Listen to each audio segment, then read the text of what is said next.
Class 12 physics chapter 3 current electricity का next topic है Kirchhoff laws. Kirchhoff laws कहाँ लगाते हैं हम सर्किट्स में, तो पहले देखें। जैसे कोई सिंपल सर्किट है, जैसे ये रेजिस्टेंस है, जहाँ सेल लगा हुआ है, इसकी आर रेजिस्टेंस है, वी पोटेंशियल डिफरेंस है, तो आई करंट है, वी पोटेंशियल डिफरेंस मान लेते हैं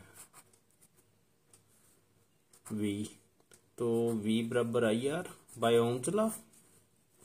ये है सिंपल सर्किट्स।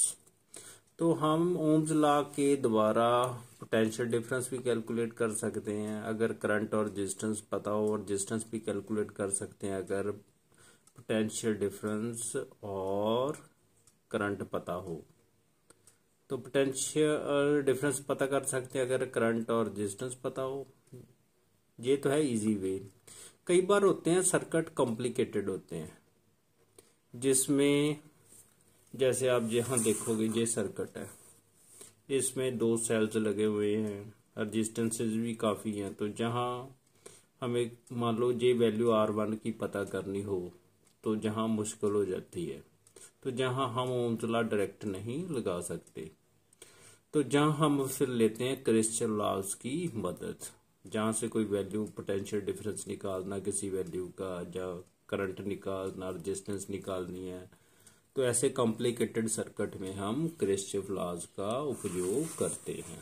लो देखिए कैसे, पहले समझ ले। तो फर्स्ट लॉ देखें, किरचॉफ फर्स्ट लॉ, इन जंक्शन रूल भी कह देते हैं। It states that the algebraic sum of the currents meeting at a point in an electric circuit is always zero.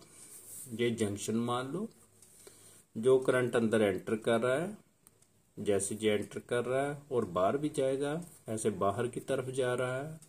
अंदर की तरफ जो करंट जा रहा है उसे हमने पॉजिटिव लेना है, जो बाहर की तरफ निकल रहा है वो उस करंट को हमने नेगेटिवली लेना है। In this rule current toward junction of the conductor is taken as positive and the current flowing away from the junction is taken as negative. तब लेकिन टोटल सम कितना रहना, zero, according to this Kirchhoff first law. लो देखें, I1 अंदर की तरफ है, प्लस I2 बाहर की तरफ, माइनस लगा दिया, प्लस I3 भी बाहर की तरफ है, डायरेक्शन जंक्शन से दूर जा रहा है, प्लस I4 भी जंक्शन से दूर जा रहा है, ये भी माइनस I4, प्लस I5 अंदर की तरफ आ रहा है, इसलिए पॉजिटिव। ये बन गया I1 minus I2 minus I3 minus I4 plus I5 equal to zero. ये था first rule. The total sum जो करंट का वो जीरो ही रहना है।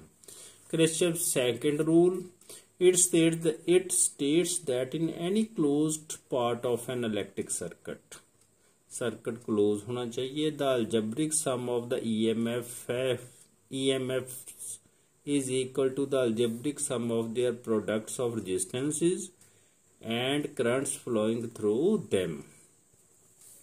ये कह रहा है जो लूप्स बन गया, ये क्लोज्ड लूप बन रही, मतलब ऊपर वाला सर्किट ले लेते हैं, इसमें 3 लूप्स बन रही है, 3 क्लोज्ड सर्किट बन रहे हैं। लो देखिए कैसे, A C B ऐसे घूम जाए, ये एक लूप बन गई। एक नीचे भी बन रही है सर्किट की loop A D C A, तो A का बड़ी बन रही है A D C B A, ऐसे 3 लूप्स बन रही हैं, 3 क्लोज्ड सर्किट्स इसमें बन रहे हैं। तो यही बात जहां कह रहा है, कोई भी क्लोज्ड सर्किट आप ले लो तीनों में बारी बारी से, तो कहता उनकी EMF का टोटल लगा लेना हमने। मान लो ऊपर वाला सर्किट ले ले, इसमें 2 सेल है, इनका टोटल लगा लेंगे EMF का, वो किसके बराबर, उसकी वैल्यू होगी algebraic sum of the products of resistances and current flowing through them. जो I1 R1, इधर I2 R2 है, इथे I3 R3, इनका सम करके जो वैल्यू आएगी वो इन EMF के टोटल के बराबर होएगी, सम ऑफ EMF के इक्वल होएगा। लेकिन यहाँ थोड़ा साइन का भी देखना पड़ेगा ना। लो आगे साइन कन्वेंशन भी चेक कर लेते हैं। The current flowing in the anti clockwise direction, वो लेना हमने पॉजिटिव, एंटी क्लॉकवाइज ऐसे लूप में ऐसे करंट चल रहा है सर्किट में, देखो ऐसे ये पॉजिटिव टर्मिनल है, पॉजिटिव, तो ये करंट ऐसे चल रहा है, तो इसको क्या लेंगे, पॉजिटिव एंटी क्लॉकवाइज को। तो ये क्लॉकवाइज चल रहा है तो फिर उसे लेंगे negative. The EMF of a cell is taken as positive if its direction of current is in anti clockwise direction. जी ईएमएफ है वो भी पॉजिटिव लेनी है, ये करंट एंटी क्लॉकवाइज चल रहा है, एंटी क्लॉकवाइज है। If the direction of the flow of current is in clockwise direction, तो नेगेटिव वो दो लेनी है ईएमएफ जो तो करंट की डायरेक्शन क्या हो, क्लॉकवाइज। क्लॉकवाइज में ऐसे जैसे घड़ी चलती है। लो एक एग्जांपल देखते हैं फिर समझ लगेगी अच्छी तरह। Let us take closed circuit A B C A B C A, ये सर्किट देखो ध्यान से, फिर समझ लगनी इसकी।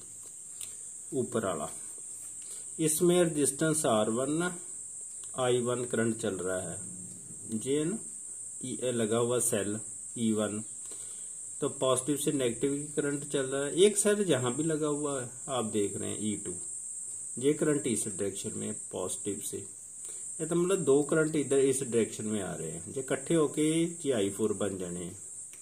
और जहां R3 रेजिस्टेंस है इसके इर्द गिर्द हम मान लेते हैं I3 करंट है, ये R2 रेजिस्टेंस है इसके इर्द गिर्द हम करंट मान लेते हैं I2 चल रहा है। लो देखें पहले, let us circuit close circuit ABCA। अब लिखेंगे टोटल ईएमएफ, देखो कैसे निकालनी हमने, जो हमें तरीका बताया है। ये करंट की डायरेक्शन हैगी है एंटी क्लॉकवाइज, जे इस E1 की पॉजिटिव से नेगेटिव की तरफ ऐसे देखना ना अपना। ये सर्किट हमने लिया ऊपर वाला, तो इसमें E1 प्लस होगा, लेकिन जहां फर्क पड़ गया, जहां जो करंट अगर इसे ऐसे सर्किट में चेक करें तो ये ऐसे जा रहा है, ये कैसे जा रहा है ऊपर की तरफ, क्योंकि पॉजिटिव से नेगेटिव है ना, ये तो क्लॉकवाइज हो गया, तो इसको हम नेगेटिव लेंगे। अभी बताया आपको प्लस माइनस E2, दोनों एक दूसरे दिशा एक दूसरे की उल्ट हो गई ना, क्लॉकवाइज को प्लस, एंटी क्लॉकवाइज को प्लस, क्लॉकवाइज को माइनस, E1 माइनस E2, ये तो बन गई ईएमएफ। इसकी वैल्यू जो क्रिस्चफ का सेकंड रूल है उसके मुताबिक कैसे निकालेंगे, algebraic sum of the products of resistances and currents. लो पहले कैलकुलेट कर ले। लो इसकी I1 R1, ये एंटी क्लॉकवाइज देखो, plus I2 R2, I2 R2 ये हो गई, ये भी डायरेक्शन इधर ही है। और इसकी डायरेक्शन इधर है करंट की, ये तो एंटी क्लॉकवाइज के तो हमने प्लस लेके दिया है, जो क्लॉकवाइज है ये करंट इधर चल रहा है, देखो इधर इसकी बात कर रहे हैं ऑलरेडी। ये लगा ना, ये सेल ये पॉजिटिव से ऐसे ऐसे इधर करंट को लेके जा रहा है इस सेल के कारण, तो इसको हम माइनस लेंगे, माइनस I3 इंटू R3। तो अब I1 R1 plus I2 R2 minus I3 R3 बन गया। तो इसकी वैल्यू किसके बराबर है फिर, E1 माइनस E2 के लिए, according to the Kirchhoff second rule. E1 minus E2 equal to I1 R2 plus I2 R2 minus I3 R3 by Kirchhoff law. बस इतनी बात याद रखनी है, जो करंट एंटी क्लॉकवाइज है, जहाँ ईएमएफ एंटी क्लॉकवाइज है उसे पॉजिटिव, जो क्लॉकवाइज है वहां नेगेटिव लेनी है, ये बात याद रखनी है। लो एक और एग्जांपल देख लेते हैं, सर्किट ACDA, ये सर्किट देखते हैं। लो देखो E2 जहां सेल तो एक ही है, और ये करंट किस तरह चल रहा है, एंटी क्लॉकवाइज, पॉजिटिव से नेगेटिव की तरफ, एंटी क्लॉकवाइज हो गया ना, इसलिए E2 ही लिख लिया सीधा ही, एक ही सेल है। अब वारी आ गई इसकी I3 R3, अब ये डायरेक्शन बढ़ गई ना करंट की, ऐसे आ देखो I3 R3 plus I4 R4 नीचे की तरफ जा रहा, प्लस I5 R5, तीनों की डायरेक्शन एंटी क्लॉकवाइज ही है। तो E2 की वैल्यू आ गई I3 R3 plus I4 R4 plus I5 R5, ये हमारी इक्वेशंस बन गई। अब इक्वेशन से हम इजीली वैल्यू निकाल सकते हैं, करंट की निकाल लो, रेजिस्टेंस की निकाल लो, ईएमएफ की, that is according to the numericals.